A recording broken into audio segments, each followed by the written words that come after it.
Hello, welcome to the daily homeroom. Sal Khan here from Khan Academy. For those of you that this is the first time you're joining, this is something that we're doing on a daily basis so that we all feel connected in this time of school closures and social distancing. It's a time for you, whether you're a student, a parent, a teacher, to ask questions. So whatever social media platform you're watching this on, start asking questions on the messages below. We have team members who are surfacing some of those questions up to me and our guests so that we can answer them for you. We want this to be as interactive as possible. The reason why we think it's important to have this connection is, we have all these materials on Khan Academy to support you in your various academic subjects. We publish things like the daily schedules to structure your days in different ways. All of this is available for free at khanacademy.org. We've been doing parent and teacher webinars as well, but then to support on top of that. And I do want to remind everyone, we are a not-for-profit organization with a mission of free world-class education for anyone, anywhere. And so if you're in a position to do so, please think about donating to Khan Academy. We were already running at a deficit before the COVID crisis, and ever since the schools closed, our traffic is up over two and a half times what it normally would be. I do want to give a special thanks to several corporate partners who have stepped up in record time to make sure that we can keep running, although we continue to run at a deficit. Bank of America, AT&T, Google.org, and Novartis. If any of you potential corporate partners are out there listening, please think about helping us do this, because we still need more help from corporate partners, from individual gifts. Even if you can donate $3, $5, $10, it all makes a difference. So today we have a very exciting guest. Yesterday we talked about mental health, and today we're going to talk a little bit about physical health. And I think we all have a sense, we have those daily schedules where we said, hey, this is where you could work on math on Khan Academy, this is where you could work on English and language arts, but we had breaks in there, and we kind of threw in, hey, you could do yoga now, or you could go for a run. But today we have an expert, Michelle Carter from Shape America. So Michelle, before the COVID crisis, what were you doing? Or what are you doing? Well, that's a great question. I think we've all been kind of sidetracked with this COVID-19. I can't But hear Michelle at all. Shape America is a nonprofit association for health and PE teachers. We serve as the Is it? voice I of. can't. Maybe check with Felipe. Are y'all hearing Michelle? Because I can't hear. Is it only me? Oh, okay. So Felipe hears her, so that maybe something's wrong with my. Michelle, keep talking. Okay, I'm here. How come I can't Can you hear me now? hear you? Can you hear me now?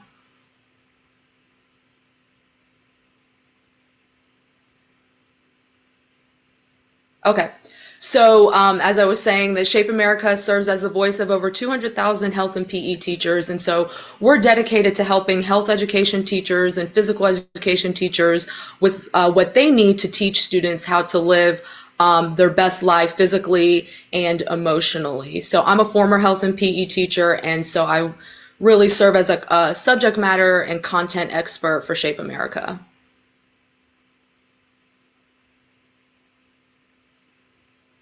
Okay, so one of the things that's really important when you are thinking about creating physical activity experiences for your children are that you want to accumulate about 60 minutes of daily physical activity for school-age children around ages 6 to 17 years old. And this is recommendations that come from CDC. And for preschool age children, thinking about 3 to 5 years old, there isn't a set time, but just making sure that there's getting physical activity throughout the day. So some specific examples of the kinds of things that you can do with your younger children are using things around your house. It doesn't have to be elaborate. It doesn't have to even take a lot of time, as long as you're just providing that opportunity for your children to move. And one example is using things like paper plates, or if you have pillows, or even a hand towel, something flat, and you can spread that around an area and have them jump from rock to rock. And so this works on the skills of balance and locomotor and leaping. And then if you're able to go outside, you could use sidewalk chalk and draw circles and have them leaping.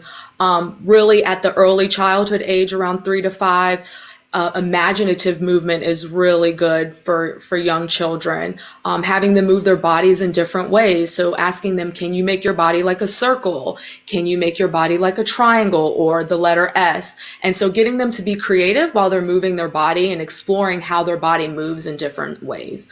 I know we probably the go-to exercise of movement is walking, and it's really good even for little ones, but specifically for little ones, having them practice those locomotor movements again, as well as galloping and skipping and hopping. They can do that along the sidewalk.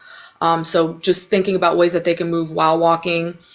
In your house or even outside, you can ask them, touch 3 things that are green, touch 1 thing that is red. So just having them, you're working on colors and them following directions and they're moving at the same time. So very simple things. And then of course, one that is easy to do is with music and using music as a great tool.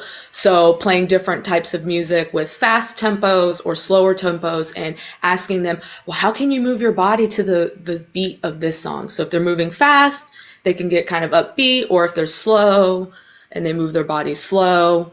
Classical music is a great opportunity to use because the variations in the tempo, or if there's loud drums or clashing cymbals. And so we have a lot of resources at shapeamerica.org, especially on our early childhood calendars are really great. We have tons of resources there with plethora of ideas for our young friends, our young children. So specifically going back to school age children, that's categorized as 6 to 17-year-old children. And so really making sure they get an hour of moderate to vigorous physical activity throughout the day. So that means their heart rate is up, they're breathing harder, and if they did it long enough, they get sweaty. Hi, And so that Michelle. doesn't have, hi, So apologies, everyone. We have a little bit of technical difficulties, so I'll be stepping in until Sal gets set up with questions for no Michelle. problem. Yeah, so I think we have a couple of good questions that are already coming in. All right, So awesome, Michelle, great. we have a really good question from Facebook, Michelle. It's from Scott Yang, and the question is, Michelle, Mhm. what if you live in a tiny home? How do you exercise inside a tiny space? Absolutely. So you don't need a lot of space necessarily, but this is where creativity comes in really great. So one thing that using the things that you already have in your house. So one example is if you have Candyland or another card game or Monopoly or something like that, you can use the cards from that game and assign exercises to the colors or the suits or the character. And then, so for example, in Candyland, if you draw a blue color, you can do running in place for 20 seconds or something like that. And one thing you'll hear me talk about a lot through this is allowing your children to have choice. That's really important. So ask them, what do you want to, what should we do if we pick blue? What should we do if we pick red? So getting them involved and coming up with the rules of the game. Hi, Sal. Hey, Michelle, I can finally hear you. So apologies to Good, everyone. good. But Felipe did some heroic back end rewiring of everything. It looks like we're all good. And thanks, Dan, for being able to step in. And Dan's always in the background helping us, so I should always be thanking him. It sounds like y'all already got started. And I think I got a sense of where y'all are.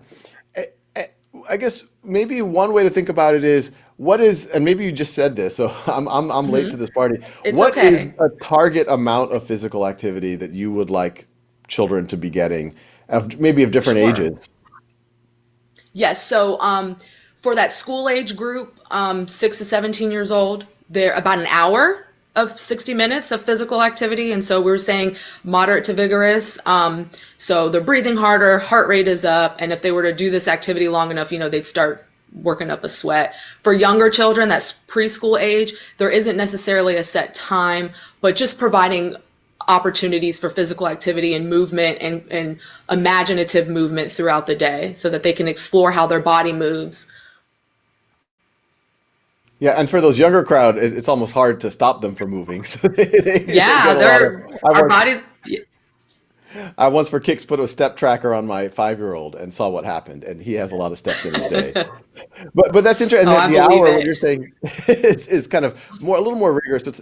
A walk is nice, but if you can maybe work up a sweat, dancing, yoga, running, some type of shooting hoops, socially distanced just with your family, I guess, stuff like Yes, that. so walking is a great exercise, and you can make walking more intense too by speeding up your pace or looking to go up hills, even adding in skipping and things like that to make it a little bit more challenging. So walking is, I know it's kind of a go-to thing because it's easy to do and it is very effective. So walking is great. You can even throw in other things with other movements like lunges or squats and things like that just to ramp it up a little bit too. And what do you think about pacing? Is it an hour all at once, or do you imagine it being 3 20-minute sessions over the course of the day?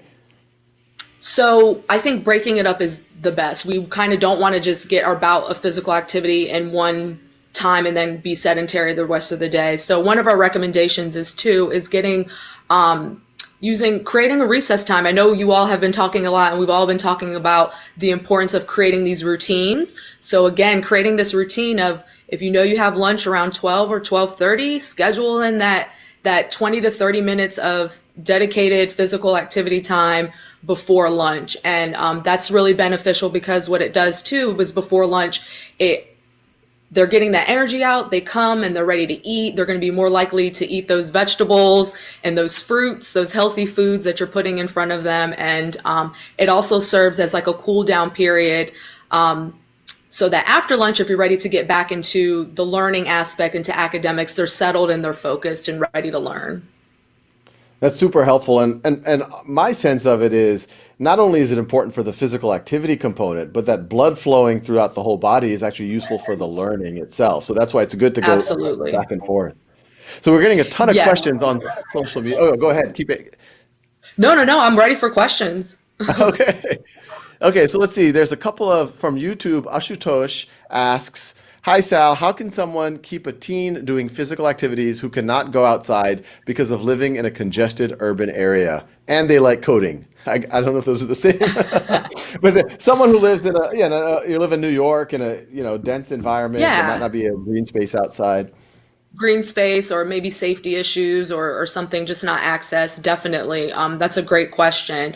So one thing that is very important in this opportunity that comes with this crisis is that allowing students to take ownership of their health and allowing them for choice. So if they can create their own schedules and decide how they want to move and allow some creativity, I think that's really important for them to do, to choose things that are exciting for them and that they like to do, to create their own movement. And so we have a few resources, especially within our take home packet, that kind of guides them through that. So, like with a physical activity log, some guidance on how to create some of these things. We have these movement calendars, like our mind and body calendar, that they can follow along with, and different types of exercises like that.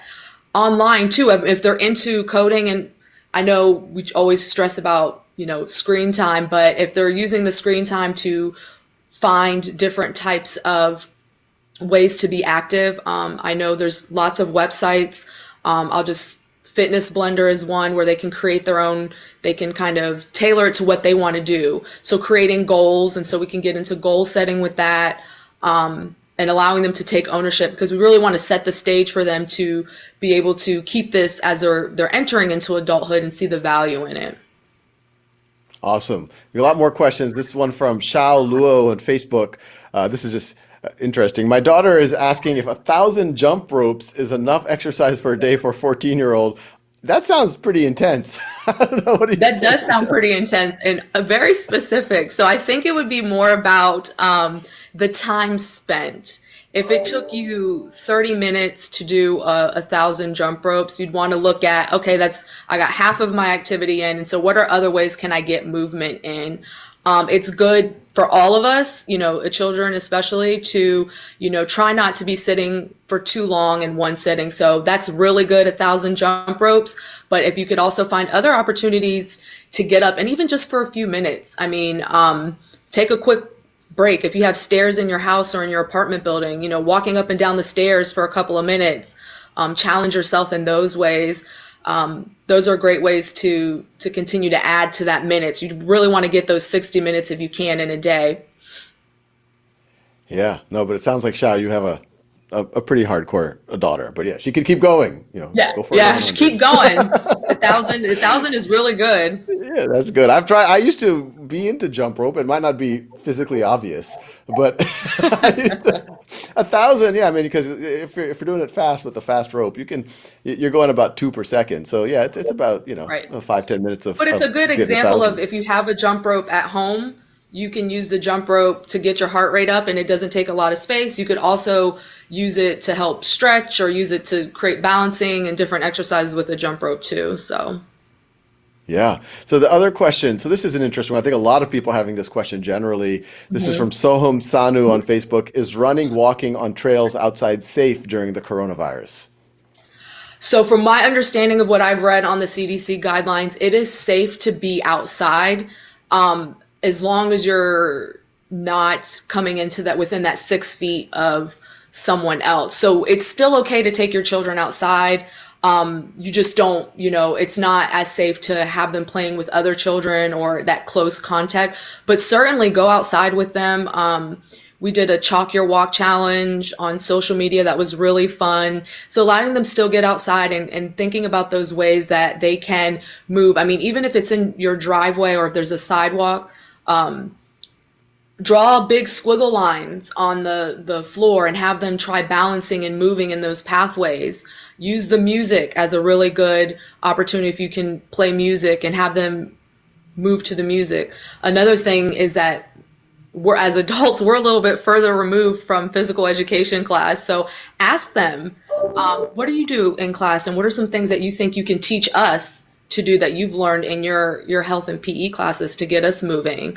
And kids are so creative that they'll come up with that. But I encourage people, if they can, take them outside and still use those trails.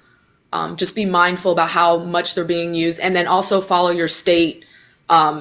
If you have a stay-at-home order, and making sure you look into if you can go outside and use those public facilities.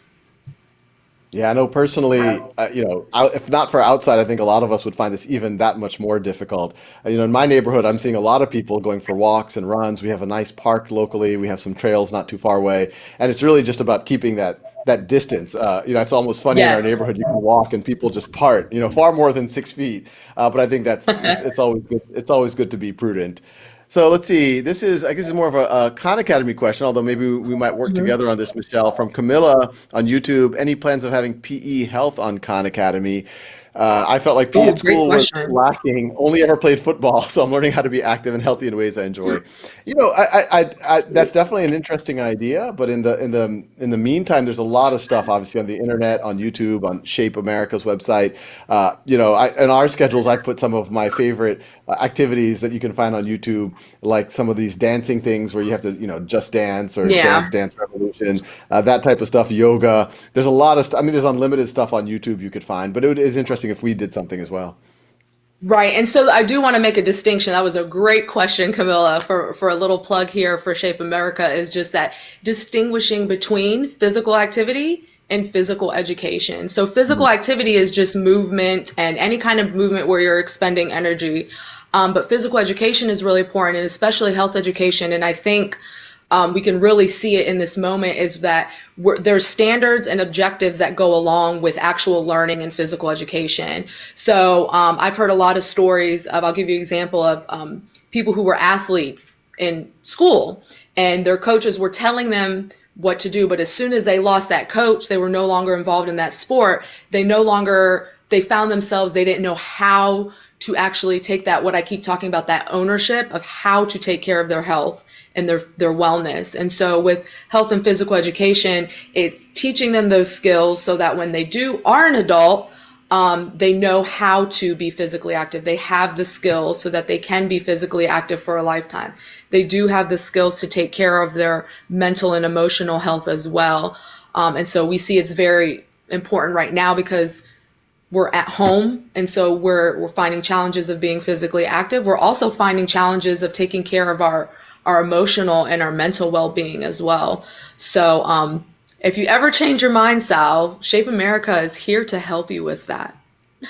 No, we And might take you up on providing that. resources around that.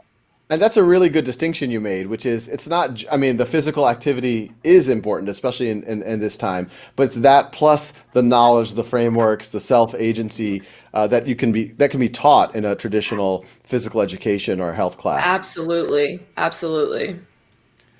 So let's see, someone from YouTube. Actually, this is interesting. Facebook, Kim Randall asks, can your ability to run while keeping oxygenated be compromised by wearing a mask, as the current guidelines suggest? I guess in some places they are recommending wearing a mask. Right.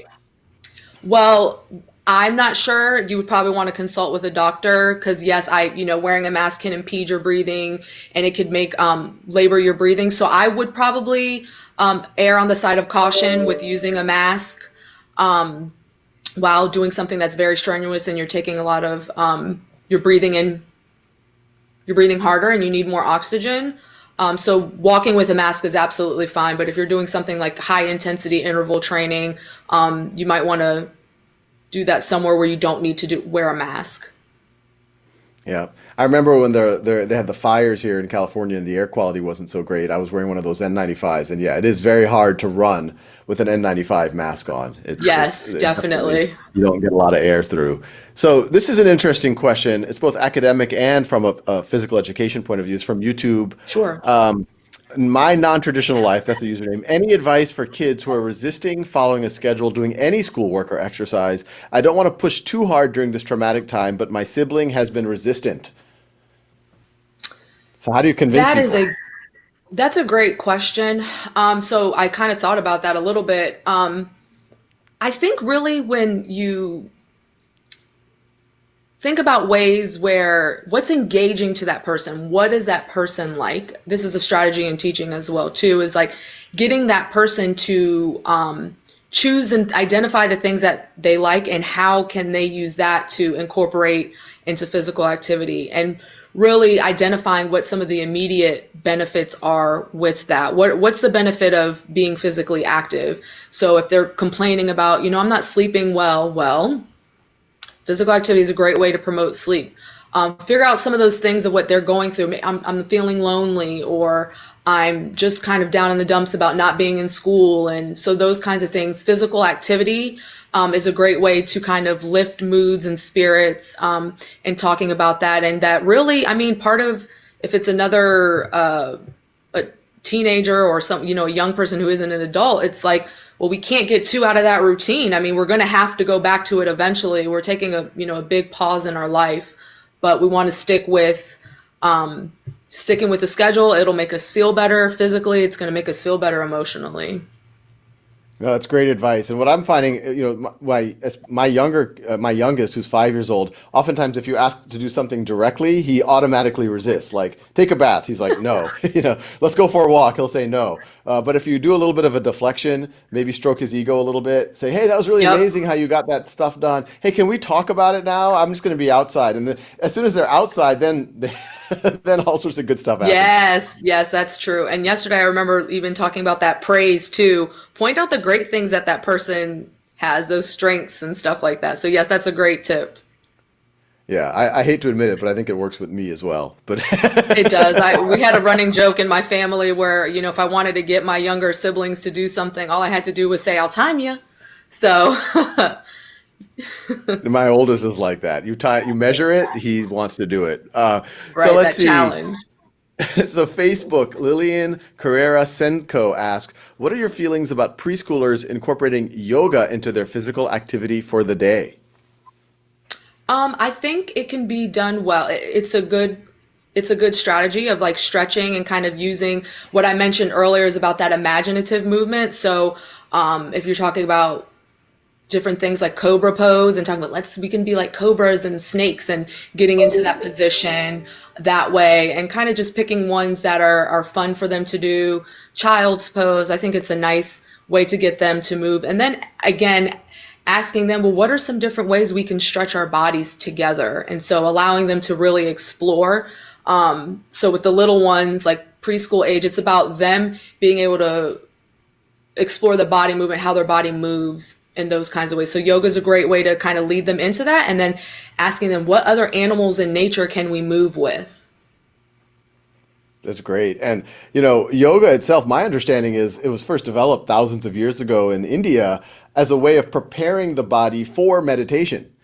So there's an Yes, interesting aspect of it. So it's great to intersperse, and especially in this time where people are just trying to get into a better mental place as well and not get too yes, anxious and stressed yes, out, that yoga not only is a physical, but it can relax you and then get you focused for other things.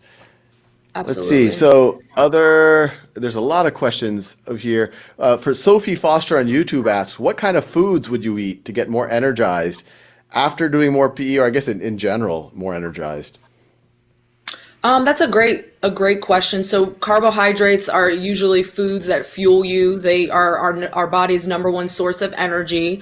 So it kind of depends on what you're trying to do. If you know you're going to do something with um, an extended period of time, so you know you're going to go for a more intense, longer. You think about eating carbs, complex carbs more in the beginning of the day, but really, bananas and fruits, those are really good, healthy carbohydrates for you to eat that provide energy. You can eat a banana after a workout or even before a workout. So, really fruits and vegetables are great ways to get that energy in. And so you'll find too, as you become more active, it increases your metabolism, and so you might become more hungry. And so just making sure you're eating those healthy foods to fuel you. Yeah, and our brains use a large portion of our calories too. That's why, we have Yes. there's a lot of energy there. People don't realize it. And the other good thing about fruits is the vitamin C, which obviously is valuable for fending off Yeah, viruses. absolutely. So let's see. There's Kim Randall from Facebook asks, what should we do instead if we can't run? Should we walk fast? Yeah, sometimes my knee gives me troubles. There might be other reasons why someone can't run. What do you recommend? Yeah, I think to me, walking is it's very effective. Everybody can do it. It's also, if you plan it throughout your day, it could be a great time to bond with family. And there's a lot of different things you can do to kind of make it a little more interesting.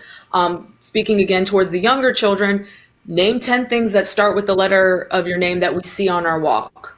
Maybe you do one day a noticing walk where you're looking around for things you've never noticed before, that maybe you've never paid attention. And it kind of goes into that mindfulness piece where you're practicing being in the moment and you're not thinking about what's going to happen or what has already happened. And then you can add the challenge of let's not talk. And then at the end of our walk, we can kind of like, well, did you notice this? And kind of compare. One that I thought was good was the social distancing walks. So if you're friends with your neighbor, hey, let's take a walk. You're on that side on the other sidewalk, we're on this one, and then we can shadow each other. So taking turns, kind of like a follow the leader type of game.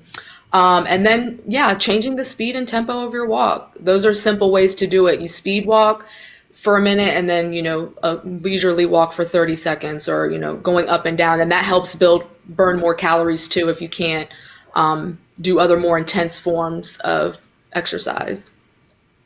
And I find walking especially valuable, and this is more advice for maybe the parents, but the students as well. If you have a Mhm. call, now that we're working remotely too, and you just walk while you do it, you don't even notice the time goes by, and you all of a sudden you have like 5,000 steps or 6,000 steps just from one call. Absolutely.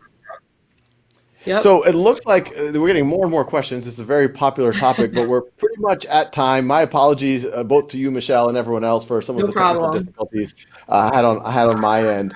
But thank you so much for joining. I suspect that we'll have more questions at future times to ask Michelle, so Sure. don't hesitate to keep those questions coming. But I'll just thank everyone for joining. Once again, this is just a way for all of us to stay connected, to support each other in what is a trying time. I'll remind everyone again, we are not for profit, so your donations are very much appreciated. We are running at a deficit. And a reminder for tomorrow's show, our guest is Bill Gates. And we're going to talk a little bit about, we know him for many things as a philanthropist, as a founder of Microsoft, but he's really been one of the people who predicted this pandemic many years ago. He's been giving speeches about it, and he's been at the center of the battle. So we're going to talk a lot about epidemiology tomorrow and where all of this might lead. So thanks everyone for joining.